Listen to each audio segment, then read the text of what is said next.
안녕하십니까. 김석기 목사입니다. 오늘 11월 14일 성경 본문은 창세기 41장입니다. 요셉이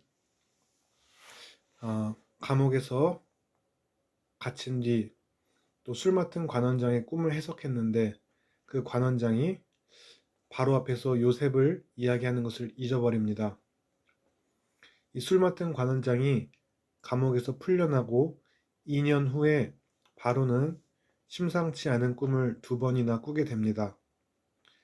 하나는 여위고 볼품없는 7암소가 아름답고 살찐 7소를 먹지만 여전히 볼품없는 모습의 소의 모습을 보게 됩니다. 또 하나의 꿈은 가는 7이삭이 무성하고 충실한 7이삭을 삼키지만 여전히 가늘게 되는 꿈입니다. 바로는 이 꿈을 꾸고 그의 마음이 번민하게 됩니다. 그래서 8절에 애굽의 점술가와 현인들을 모두 불러 그들에게 바로왕의 꿈을 말했으나 그의 꿈을 해석해 주는 사람은 한 명도 없었습니다. 9절에 그때서야 술 맡은 관원장이 자신이 감옥에 갇혔을 때 요셉이 또 그 꿈 해석을 잘 해준 것을 기억하며 왕한테 요셉 이야기를 하자 바로왕은 즉시 요셉을 자기 앞으로 데리고 오라고 합니다. 14절에 고민하는 바로가 요셉을 부르자 요셉이 수염을 깎고 왕 앞에 옷을 갈아입고 들어갑니다. 요셉은 히브리 소년으로 애굽인들처럼 머리와 수염을 잘 깎지는 않지만 그럼에도 자신의 수염과 머리를 자르고 왕 앞에 나아갑니다. 물론 이것이 왕 앞에 예의를 갖추고 나가는 것이지만 자신의 익숙한 것들을 내려놓고 또 영혼을 구원하고 또 하나님의 일을 감당하기 위해서 바울이 모든 사람에게 또 자신이 익숙한 모습을 버리고 그들 앞에 다가갔던 것처럼 몇 사람이라도 구원하고자 사도 바울도 여러 모습으로 또 사람들 앞에 나아갔던 것처럼 이렇게 요셉도 왕 앞에서 자신의 익숙한 모습을 버리고 왕 앞에 나아갑니다. 16절에 요셉은 바로의 꿈을 듣고 하나님이 바로에게 편안한 대답을 해줄 것이라고 말합니다. 요셉이 꿈을 해석하는 것은 하나님이 요셉에게 알려주시기 때문에 가능한 것입니다.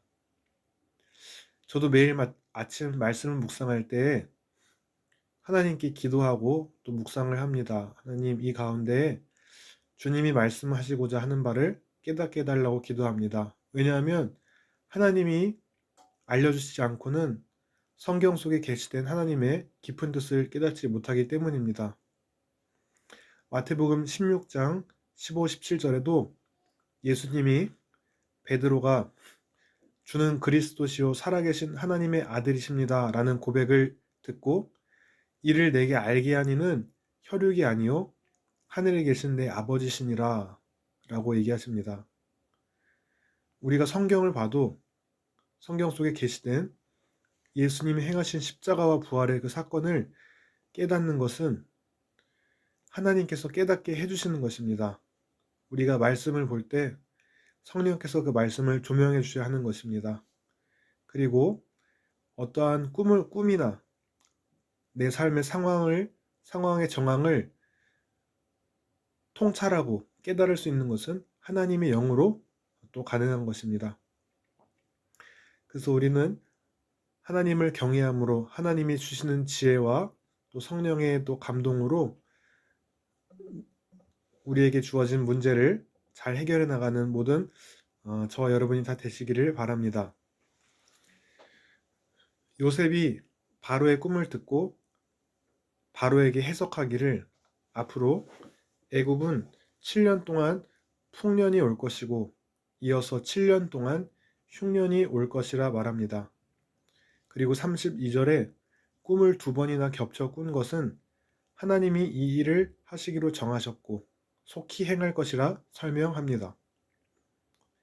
33절에 요셉은 바로에게 이제 명철하고 지혜 있는 사람을 택하여 애굽 땅을 다스리게 하고 34절에 다가올 흉년을 위해 풍년 기간 동안의 곡식을 쌓아두라고 권합니다.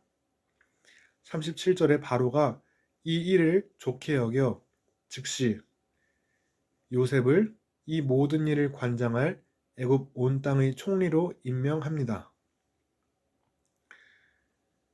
여기서 바로가 요셉의 대답을 듣고 이렇게 감탄합니다.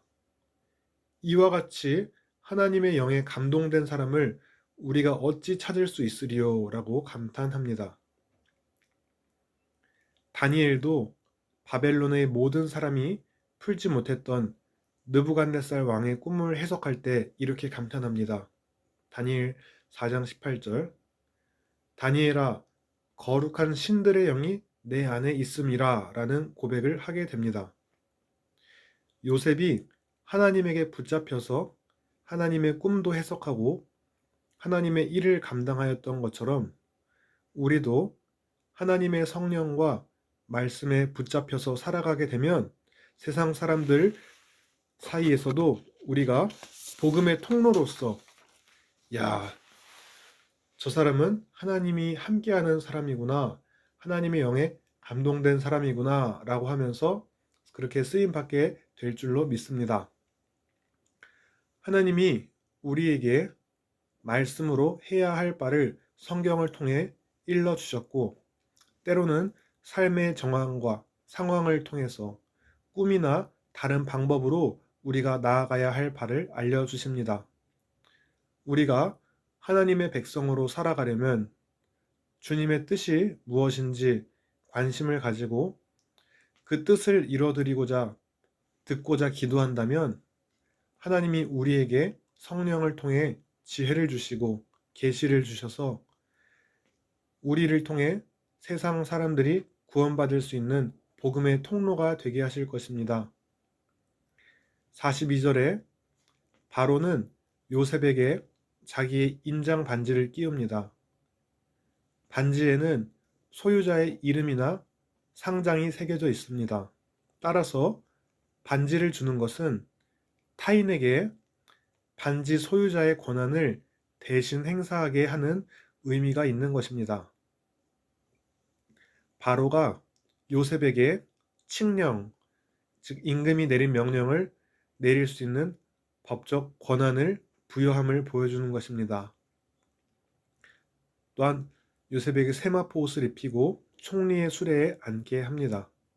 그리고 45절에 요셉에게 애굽 사람의 이름 사브낫 바네아, 즉 비밀을 푸는 자라는 뜻인데 이런 애굽 이름과 애굽 사람 제사장의 딸인 아스낫을 아내로 주어 첫째 아들 므낫세, 잊어버림이란 뜻이고 둘째 아들 에브라임, 창성함이라는 뜻의 두 아들을 낳습니다. 하루아침에 요셉은 감옥에서 바로 왕의 다음 가는 2인자인 애굽 온 땅의 총리가 됩니다. 그때 요셉의 나이는 30세입니다. 총리가 돼서 꿈을 해석한 대로 7년의 풍년 동안 요셉은 애굽 온 땅의 창고에 곡물을 풍성하게 저장해 놓습니다. 그 후 그가 해석했던 꿈대로 7년간의 흉년이 시작되자 요셉은 그때 곡식 창고를 열어 애굽 사람에게 팝니다. 또한 57절에 이웃 지역의 각국 백성도 마찬가지로 흉년으로 고통받고 있었기 때문에 그곳의 거주민들이 곡식을 구하러 오게 됩니다. 오늘 말씀을 통해 요셉은 하나님의 지혜를 통해 미래의 환난을 대비하였습니다. 오늘을 살아가는 우리의 성도들도 이 땅의 삶을 마치고 주님 볼 날을 생각하며 사는 그런 미래를 또 내다보는 지혜가 있어야 될 줄로 믿습니다. 제가 마음속에 품고 살아가는 말씀은 갈라디아서 2장 20절 말씀입니다. 제가 모교회 서울 한신교회에서 배웠던 별세 신앙의 중심 구절 되는 말씀인데 십자가와 부활을 의미하는 말씀입니다. 주님이 안 보인다고 자기 멋대로 살아가는 것이 아니라 평온할 때에, 형통할 때나 어떤 때에든 주의 말씀 따라 성령의 감동하심 따라 자기를 부인하는 십자가와 부활의 삶, 별세의 삶을 살아갈 때에 요셉의 흉년처럼 그 흉년의 기간이 우리 삶에 다가와도 앞으로 주님이 재림하시기 전에 환란이 다가왔을 때에 우리가 그렇게 우리 앞날을 대비하고 예비할 수 있을 것이라 또 그렇게 생각이 되었습니다. 베드로전서 4장 12, 13절 말씀에도 사랑하는 자들아 너희를 연단하려고 오는 불시험을 이상한 일 당하는 것 같이 여기지 말고 오히려 너희가 그리스도의 고난에 참여하는 것으로 즐거워하라. 이는 그의 영광을 나타내실 때에 너희로 즐거워하고 기뻐하게 하려 함이라. 믿음의 삶을 살아갈 때에 우리가 고난을 겪게 된다 할지라도 그 상황을 보고 이상히 여기거나 절망할 필요가 없습니다. 하나님이 그 모든 과정을 통과하고 요셉처럼 이 땅에서 하나님이 높여주실 수도 있고 혹은 믿음대로 살아가더라도 일평생 고난 가운데 살다가 주님께 갈 수도 있습니다. 설령 그런다 할지라도 우리가 믿음의 선한 싸움을 다 싸우고 달려갈 길을 지킨다면 주님의 천사들과 함께 오실 때에 잘했다 착하고 충성된 종이라 또 일러주실 것입니다. 우리가 죽어서 영생을 누리고 이 땅의 고난과 눈물이 하나님이 상급으로 바꾸어 주실 분임을 분명히 믿으며 오늘도 어떤 상황 가운데서도 담대하게 주님과 함께 동행하며 요셉과 다니엘처럼 하나님의 영이 함께하는 사람으로서 살아가길 원합니다. 그리고 어느 상황, 어떤 위치에 있다 할지라도 변함없이 한결같이 주님의 뜻대로 신실하게 살아가시는 저와 여러분이 다 되시기를 주님의 이름으로 기도드립니다. 아멘.